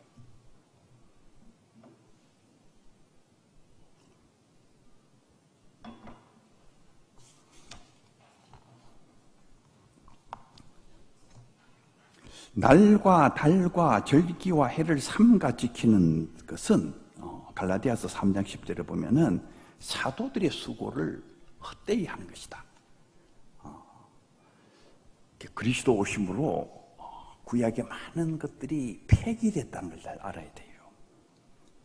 약하고 천박한 초등 학문으로 돌아가서는 안 됩니다. 히브리서 10장 1절에 보면은 율법은 장차 올 좋은 일의 그림자일 뿐이요 참 형상은 아니다. 그러니까 구약에 있는 그 수많은 법들은 장차 올 것이라는 건 예수님을 얘기하는 거예요. 장차 올 것의 그림자에 불과한 것이다. 파편이라 그 말이에요.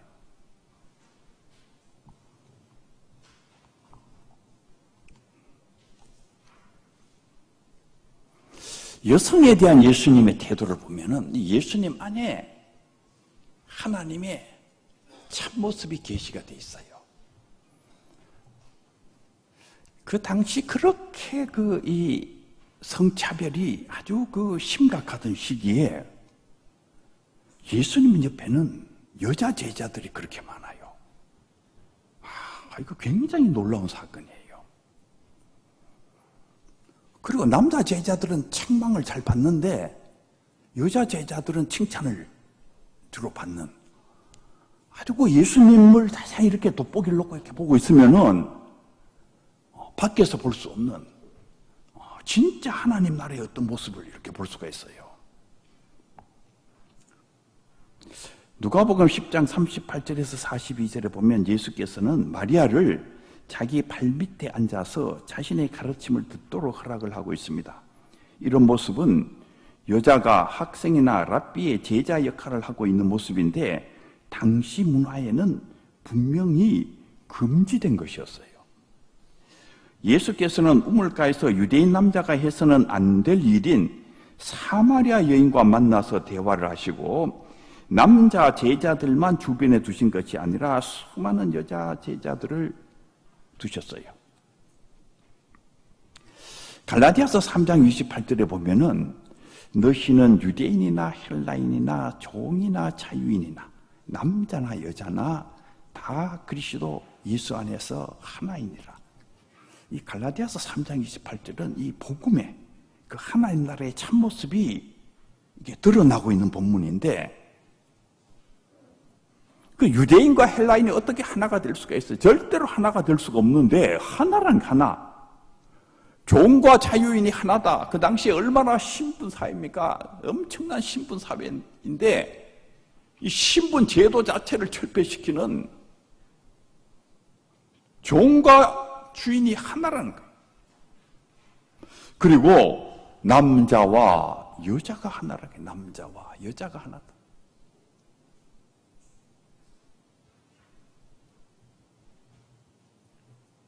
저는 이 갈라디아서 3장 28절, 여기 하나님 나라의 모습이 이렇게 계시되어 있다. 예수님 안에 하나님 나라의 모습이 이렇게 계시되어 있고, 그것이 이 사도 바울의 글 속에 이렇게 빛나고 있다, 이렇게 생각을 합니다.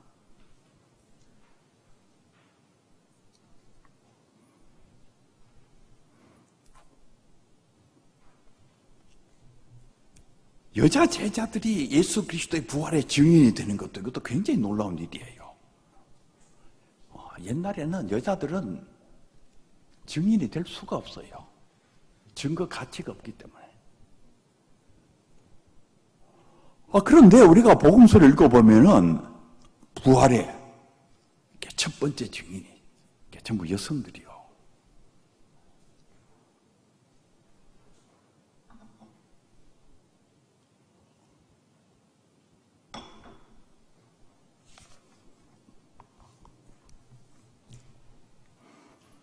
로마서 16장 7절에 보면은 안드로니코와 유니아라는 사람의 이름이 나오는데, 여기 유니아라는 여자,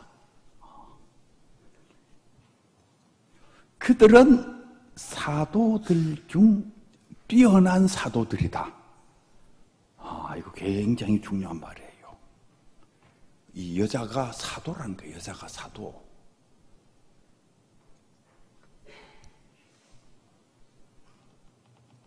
이 본문을 보면은 여자 사도가 있는 거예요.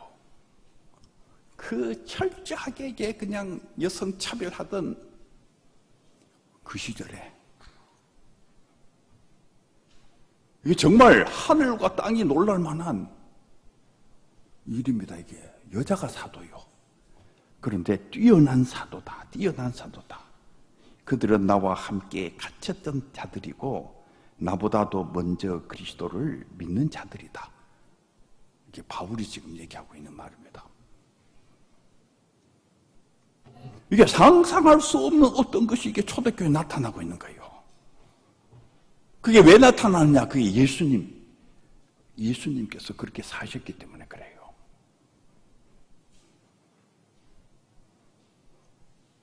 이 로마서 16장 7절 이 번역, 우리나라 성경 번역은 이게 문제가 많아요. 틀린 번역이에요. 이게 사도다라는 말을 이게 쓸라 그러니까 그 자신이 없으니까 사도들 가운데 평판이 좋은 사람들이다. 뭐 이렇게 이상하게 번역을 해놨습니다. 그래가지고 읽어도 무슨 말인지 알아듣, 그냥 사도들한테 칭찬받는 사람들인가 보다, 이런 정도로 그 원문을 보면 그렇게 되어 있는 것이 아니고, 뛰어난 사도, 뛰어난 사도라는 거예요. 뛰어난 사도.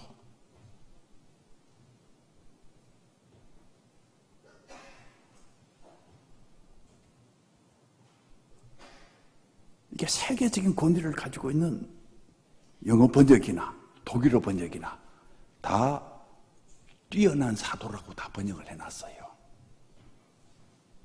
그런데 우리나라 성경만 사도들 가운데 평판이 좋은 사람이다, 이렇게 이상하게 번역을 해놨습니다.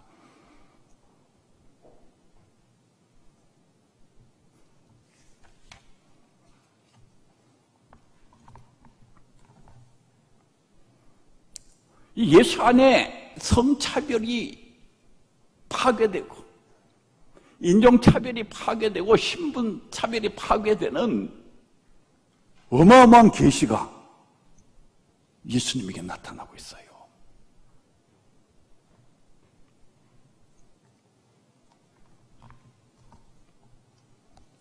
안식일에 대해서도 예수님께서 말씀하시잖아요. 안식일이 사람을 위해서 있는 것이지 사람이 안식일을 위해서 있는 것이 아니다.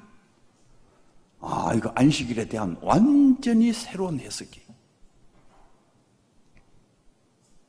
우리는 그 법들을 지키기 위해서 그냥 율법에 매여가지고, 근데 예수님 말씀은 아니라는, 그 모든 법이 사람을 위해서 있는 것이지. 그 안식일에 손 마른 사람도 고쳐주고 엄청난 기적을 행하시는 거예요. 구약의 유대인들 생각에는 있을 수 없는, 그러니까 율법을 어기는 자다, 그래서 십자가에 못 박아야 되는 거지. 여러분들은 이 유대인들의 생각하고 예수님의 생각이 얼마나 다른지를 잘 알아야 돼요.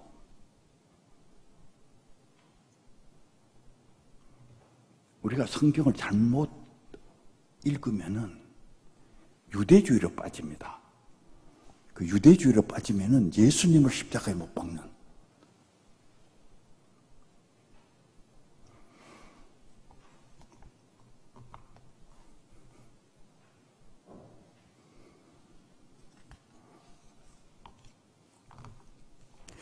예수님께서는 내 이웃을 사랑하고 내 원수를 미워하라 하였다는 것을 너희는 들었으나, 이게 구약에 주로 나오는 거잖아요. 이웃을 사랑하지만 원수는 미워해라. 그런데 나는 너희에게 이르노니 너희 원수를 사랑하며 너희를 박해하는 자를 위하여 기도해라. 이같이 한즉 하늘에 계신 너희 아버지의 아들이 되리니 이는 하나님이 그 해를 악인과 선인에게 비추시며 비를 의로운 자와 불의한 자에게도 내려주심이라. 이 어마어마한 자비의 하나님, 예수님에게는 엄청난 자비의 모습이 등장합니다. 7번씩 70번을 용서하는, 이게 구약의 율법을 뛰어넘는 어떤 차원이 예수님에게 나타나고 있어요.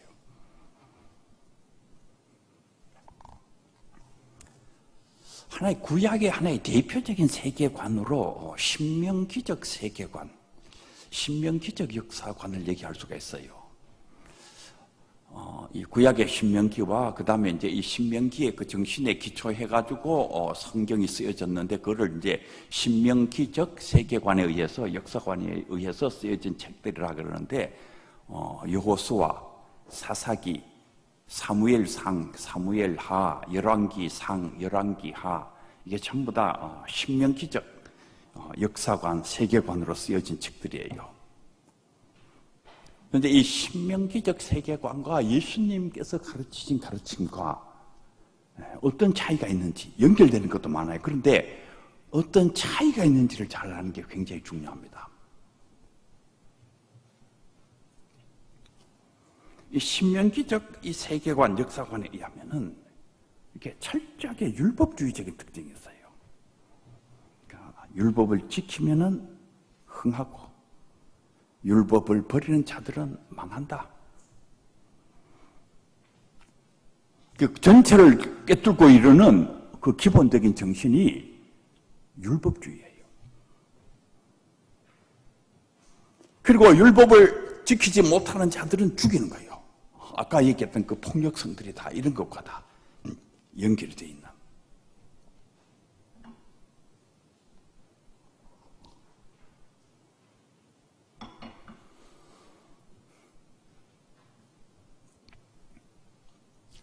이 성경을 참 열심히 읽은 분들이 이상하게 싸움을 잘하는 그런 분들이 제법 있습니다. 성경을 열심히 읽었으면 굉장히 예수님처럼 자비해야 되는데 자비하고는 거리가 먼 분들이 많아요. 그런데 그렇게 될 가능성이 왜 많으냐 하면은 이 성경의 이 많은 책들, 이게 신명기적 역사관에 의해 가지고 기록이 되어 있기 때문에 계속 읽으면 읽을수록 율법주의가 생겨납니다. 자연스럽게 율법주의적인 사고가 생겨나고 그 일종의 공격성 같은 것도 만들어져요. 근데 이 신명기적 이 역사관, 이 율법주의에 대해서 하나의 그 큰 도전이 된 책이 욥기, 구약의 욥기가 신명기적 역사관을 파괴시키는 책이에요. 그 역사관으로 설명 안 되는 어떤 세계가 지금 욥기 속에 이제 등장하는.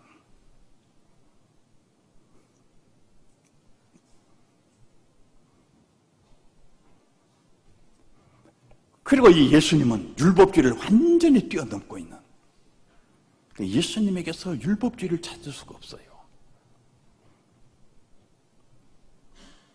자비의 신이 계시가 되어 있는 거예요. 자비의 신. 어마어마한 자비의 신. 아까 제가 얘기했던 이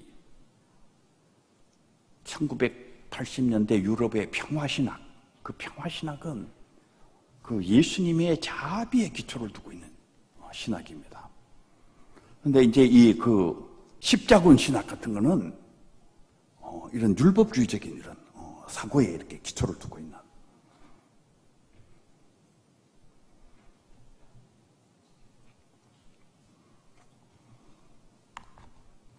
예수님의 십자가가 어마어마한 자비잖아요. 죽어야 될 사람 대신 예수께서 대신 그 죄를 짊어지시고 돌아가시고 우리를 끝없이 사랑하시는 그 하나님의 어마어마한 자비가 이 십자가에 계시되어 있는 거예요. 이 신명기적 세계관은 민족주의적인 특징이 있어요.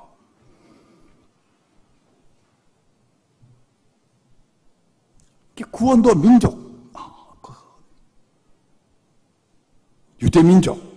유대민족에게 복을 주시지.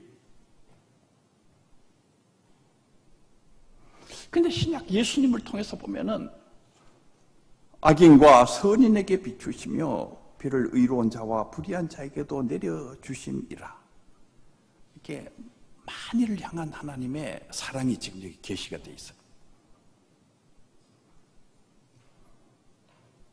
이 신명기적 역사관은 유대인들이 복을 받는 거, 이스라엘 백성.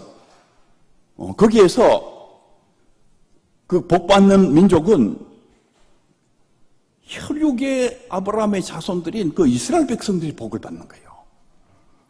이스라엘 백성 아닌 사람들은 그 이방인들이라, 그건 저주의 대상들.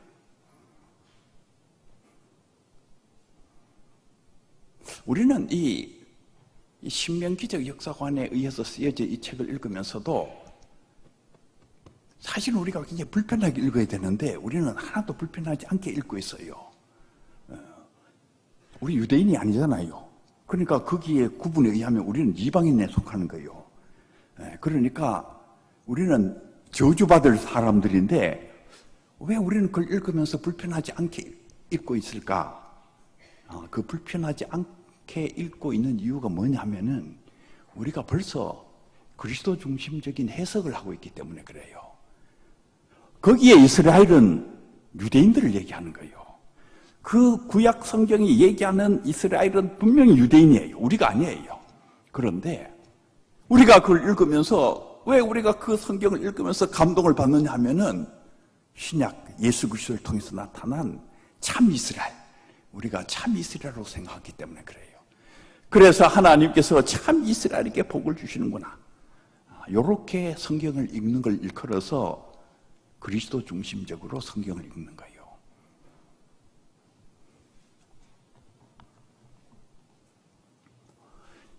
이 신명기적인 이 역사관은 현세의 복을 받는 거예요. 현세의 복. 거기서 얘기하는 복은 이 현세에서 받는 복이에요. 전부. 근데 예수님을 통해서 나타난 이 복, 복이 있도다 복이 있도다는 하나님 나라와 관련되어 있는 복이에요. 하나님 나라. 그러니까 현세에서 핍박을 받는 수도 있지. 그런데 핍박을 받더라도 기뻐하고 즐거워하라. 하늘에서 너희 상이 큼이니라. 그 예수님을 통해서 계시된 그 복의 그 기본 초점은 하나님 나라에 있어요. 하나님 나라. 물론 이 세상에서도 우리가 복을 받지요. 그런데 궁극적인 차원은 언제나 하나님 나라에 있어요. 그런데 이 신명기적 역사관은 이 지상에서 받는 거예요. 지상에서. 그 미국의 그 번영의 신학, 또 번영의 복음, 이 번영의 이 복음이 교회를 타락시킨다 얘기를 많이 하죠. 근데 그 번영의 복음을 설교하는 설교자들에게 가서 물어보면은 내가 성경대로 설교하는데 무슨 소리냐? 성경이 그렇게 얘기하고 있지 않느냐? 그러니까 그게 이 신명기적 이 세계관과 예수님을 통해서 나타나는 이 장대한 이 세계에 대한 이게 다르다는 것이 이분의 머릿속에 아직 확실하게 안 들어가 있는 거예요. 우리가 이 세상에서는 고난을 받을 수가 있어요. 그 사도들이 고난을 받으면서도 기뻐하시잖아. 왜 기뻐하시느냐? 그거는 하나님의 나라를 생각하고 있기 때문에 그래. 그러니까 복의 차원이 전혀 다른 이 신명기가 얘기하고 있는 복의 차원은 이렇게 쪼그라들어가지고 이게 세상에서 뭔가 잘 먹고 잘 사고 이런 거예요. 근데 이 신약성의 예수님을 통해서 나타난 이 복은 굉장히 고상하고 높습니다. 굉장히 고상한.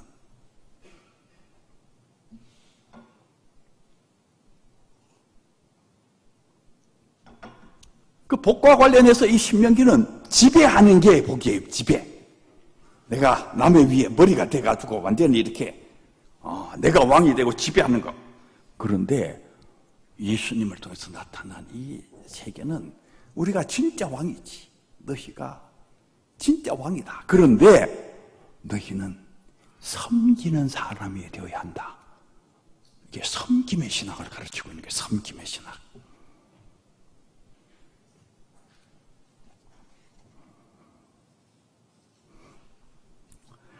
로마서 10장 4절 그리스도는 모든 믿는 자에게 의를 이루기 위하여 율법의 마침이 되시느니라.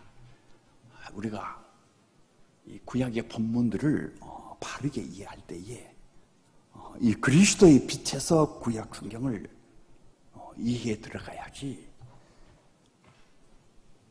구약 성경이 얘기하고자 하는 그 본연의 뜻을 우리가 정확하게 알게 된다.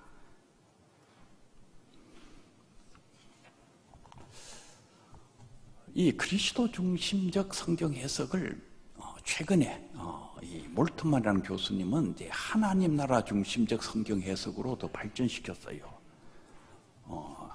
이 성경을 제대로 해석하려면 성경은 반드시 신학적으로 해석이 돼야 되는데 하나님 나라 중심적으로 성경이 해석되어야 된다는 거예요. 그게 무슨 말이냐 하면은 우리가 빌립보서 1장 16절 같은 데 보면은 이 오네시모가 종인데 사실 이 종이니까 노예 제도 자체를 이렇게 폐기하는 운동 이런 일들을 해야 될 것 같은데 신약 성경을 자세히 읽어보면은 이 종과 주인이 하나다 이런 것을 얘기를 하면서 그럼에도 불구하고 이 오네시모는 그냥 종으로 있어요. 그런데 종으로 있는데 사도 바울이 무슨 말을 하시는가 하면은 사랑받는 형제로 두라. 대신 사랑하라 그 말이에요. 형제처럼 사랑하라.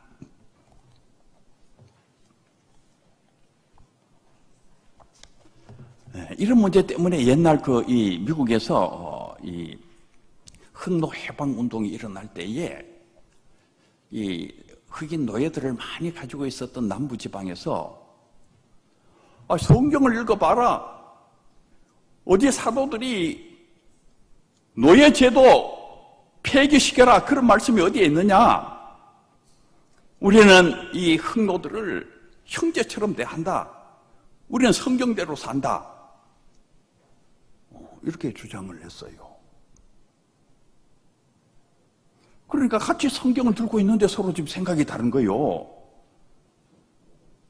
그 링컨 대통령은 흑노를 해방시켜야 된다.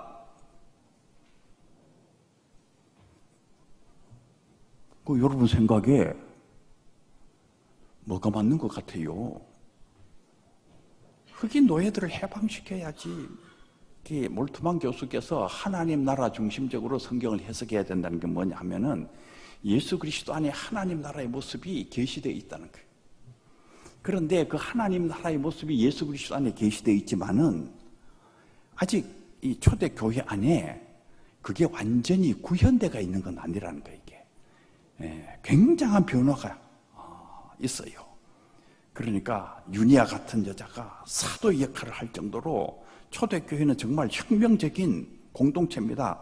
당시의 상황에서 비교해 보면은 정말 대안적인 공동체고 너무나 놀라운 혁명적인 공동체입니다. 그럼에도 불구하고 완벽한 공동체는 아니에요. 아직 노예제도 자체가 폐기되어 있는 건 아니에요. 그래도 그만큼 변화되어 있으면 어마어마한 변화지 정말 혁명적인 일이 초대교회 안에 이미 일어나고 있는 것이에요. 그런데 사랑하는 형제로 그렇게 사랑해 주라. 노예 제도를 없애라 하지 말았기 때문에 노예 제도를 없앨 필요는 없다. 그게 아니에요. 예수 그리스도 안에 하나님 나라의 모습이 이미 계시되어 있기 때문에 우리가 가야 될 궁극적인 길은 노예 제도를 폐기하는 게 그게 궁극적인 길이다 그 말이에요. 그 하나님 나라의 빛에서 성경을 읽어보면은 초대교회가 그 하나님 나라를 구현하는 상당히 훌륭한 공동체였지만은 아직 완벽한 공동체는 아니었다는 것을 알 수가 있다 그 말이에요.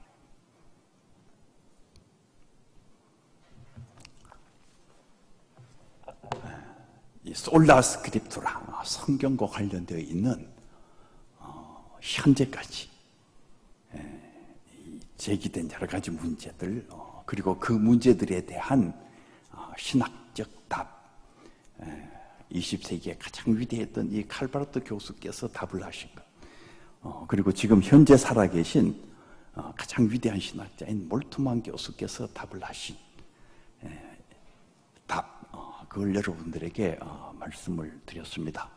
이 그리스도 중심적인 그리고 하나님 나라 중심적인 관점에서 성경을 이해를 하게 되면은 여러분들의 눈이 그리스도의 눈이 되고 여러분들의 세계관이 그리스도의 세계관이 되어서 이 땅에서 그리스도께서 원하시는 그 귀한 일들을 잘 감당하는 그런 귀중한 그리스도의 일꾼들이 되지 않을까 그렇게 생각을 합니다. 장시간 동안 제 얘기를 들어주셔서 감사합니다.